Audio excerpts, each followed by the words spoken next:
Mwitegurwa rya Jenoside yakorewe Abatutsi mu 1994 hifashishijwe imbwirwaruhamwe z'abanyapolitike, ibinyamakuru bitandukanye, imyitozo y'interahamwe, imihoro n'udufuni. Gusa ibyo byonyine ntibyari bihagije mu gutegura Jenoside, ahubwo bamwe mu bahanzi bimakaje amacakubiri bagiye mu nganzo barandika, basohora indirimbo zabo za kirimbuzi zaje ari nk'inkota ityaye itsemba Abatutsi, ubundi zigacishwa ku maradiyo. Buri muhutu wese aha yumviye bikabirinde ipfundo ry'urwango yangaga Abatutsi, Abatutsi nabo zikababera inzogera y'imperuka kuri bo. Ni indirimbo zaje zishima umurava w'interahamwe mu guhashya uwiswe Umututsi wese. Mbahaye ikaze kuri Mira Rwanda. Muri iki kiganiro menya cy'uyu munsi ngiye kukubwira abahanzi n'indirimbo zabo zabibye amacakubiri no guhembera urwango rwagejeje u Rwanda kuri Jenoside yakorewe Abatutsi mu mwaka w'1994. Ngewe uri kumva ndi Penuel Muvandimwe. Niba ugeze kuri ica no bwa mbere kora subscribe. Reka duhere ku bambere. Abambere nta bandi ni korali abanyura amatwi y'Igitarama. Iyi korali yari izwi cyane kubera ubuhanga bwari mu ndirimbo zabo.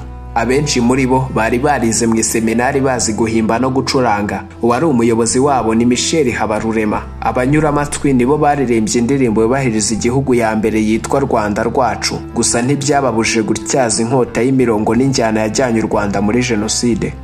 Abanyura amatwi bakwije ingengabitekerezo y'urwango na Jenoside bakoresheje indirimbo nyinshi zanyuzwaga kuri Radio Rwanda no mu bitaramo. Zimwe mu ndirimbo z'abanyura amatwi zakije igihugu zirimo Jya mbere Rwanda, aho Umututsi yitirirwaga kuba nk'umukoroni, umunyamahanga, umwanzi w'u Rwanda, gashaka buhake n'andi mazina, cyane ko muri icyo gihe abanyapolitike nka Lewo Mugesera yavugiraga mu ruhame ko bazabacisha muri Nyabarongo bakabasubiza muri Ethiopia aho baturutse.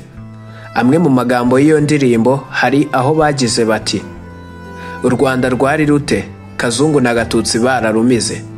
Nibo kandi bahimbye indirimbo Turatsinze ivuga ko u Rwanda rubonye bene rwo Gahutu akwiye kuganza. Mu ndirimbo yabo ibigwi by'abaparime Hutu bashimiraga Abahutu kuba baratsinze, bakaba baharanira inyungu za Gahutu. Ikintu kibi gikomeye muri iyo ndirimbo nuko nta jambo umunyarwanda ririmo. Icyari gishishikaje abanyura amatwi ni imibereho myiza y'Abahutu n'ikandamizwa ry'Abatutsi. Abanyura amatwi bigishije ku gihugu n'ibyacyo ari iby'Abahutu gusa. Niwo murongo indirimbo zabo zagendeyeho. Jenoside yakorewe Abatutsi mu 1994 yaje isoza ishyirwa mu bikorwa ry'iyo ngengabitekerezo yakwirakwijwe mu Rwanda kuva kera.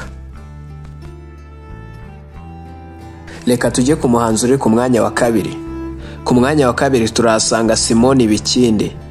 Simoni Bikindi yari umuhanzi akaba n'umunyapolitiki ukomeye wari mu ishyaka rya MRND. Bikindi yavutse tariki ya 28 Ukwakira 1954 muri komine Rwerere ku Gisenyi, ubu ni mu ntara y'Uburengerazuba mu karere ka Rubavu. Bikindi yari umuntu umwe mu bavugaga rikijyana kuri leta ya Perezida Habyarimana Juvenal bitewe nuko yari umuntu wari hafi ya perezida. Mu mwaka w'1994 yakoraga muri Minisiteri y'Urubyiruko n'Amashyirahamwe Mijewuma, akaba yarayoboraga n'itorero ryitwa Galindiro. Simo Bikindi abinyujije mu ndirimbo ze yagize uruhare runini mu gushishikariza Abahutu gutsemba Abatutsi. Indirimbo za Bikindi zakoreshejwe cyane n'amashyaka ya politike nka MRND na CDR, n'andi yarahuriye ku cyitwaga Hutu Power mu gutegura no gushyira mu bikorwa Jenoside yakorewe Abatutsi muri Mata 1994. Mu ndirimbo yise Twasezeye ku ngoma ya cyami yahimbwe mu mwaka w'1987, ni indirimbo yerekana ko ikiswe ingoma ya cyami nta cyiza na kimwe yamariye u Rwanda. Nyamara u Rwanda rwaguwe n'abami, nibo baruremye batanga igihe cyabo bashyiraho inkingi za mwamba zubakirwaho rukaba igihugu gihamye nubwo bazaba batakiriho. Abami Bikindi yamaganaga nibo bubatse u Rwanda ruhamye igitinyiro hagati y'amahanga ruzengurutse, bararwagura ruba rugari. Byafashe imyaka magana kugira ngo uwo mugambi wo kurwagura ugerweho. ukurikije birari by'amateka urugamba rwo kubaka igihugu no kucyagura abami b'u Rwanda barukuranweho mu gihe kingana n'imyaka 583 ubwo ni uguhera mu 1312 kugeza mu 1895.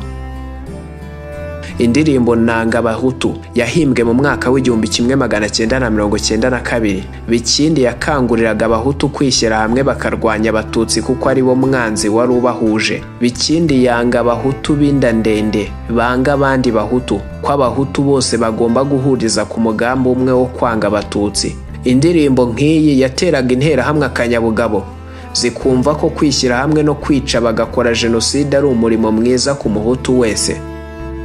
Ni indirimbo kandi iherekejwe n'inanga imara iminota 10 n'amasegonda 28. Wumvise iyi ndirimbo yica hejuru wakumva Bikindi avuga ko yanga Abahutu, hari nkaho yagiraga ati njyewe nanga Ibihutu, nanga Ibihutu rerungano. Agakomeza njyewe nanga Abahutu, nanga Abahutu batibuka ngo bibuke ijambo rivuga ngo muhere ruhande twice manda hande hari ibutare. Agakomeza nanga Abahutu badashyira mu gisenge undi Muhutu wabakoresheje ngo bamubanire iyo ngiyo ariko ubumwe bukomeze. Indirimbo ya gatatu ni iyiswe Impuruza, izwi ku izina rya Bene Sebahinzi, nayo yahimbwe mu 1992 ikaba itanga ubutumwa bw'ubumwe bw'Abahutu mu mugambi wo kwanga Abatutsi. Muri iyi ndirimbo Bikindi aririmba intara zose za kera zari zigize u Rwanda, akavuga ko yahageze agasanga bahujwe n'agahinda ko kuba bafite umwanzi wabateye ushaka kubamarana. Uwo mwanzi niwo Bikindi yitaga interanyabagabo. Iyi ndirimbo igaragaza agahinda Bikindi yatewe n'uko Abahutu basa nk'abataye ubwenge ngo bariho baramarana kandi bagombye gushyira hamwe no kumvikana bakarwanya umwanzi umwe bahuriyeho ari w'inkotanyi. Iyo bavugaga inkotanyi babaga bavuga Umututsi. Iyi ndirimbo Bikindi yahimbye mu gihe Abatutsi bicwaga i Bugesera.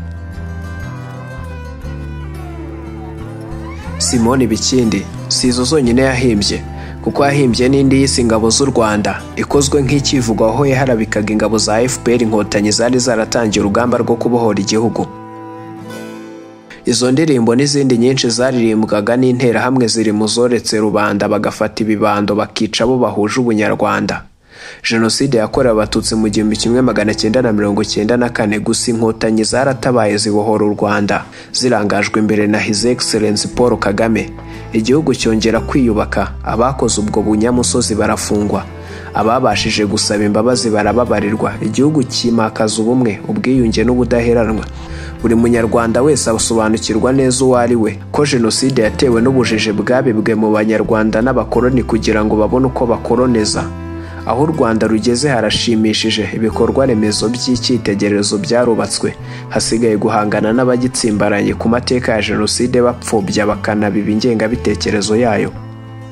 Iki ni ikiganiro Menya kandi ni naha tugisoreje. Reka mbashimire mwe mwese twabanye, mugwiza amashyo tuzongere guhura amatavu n'imitozo.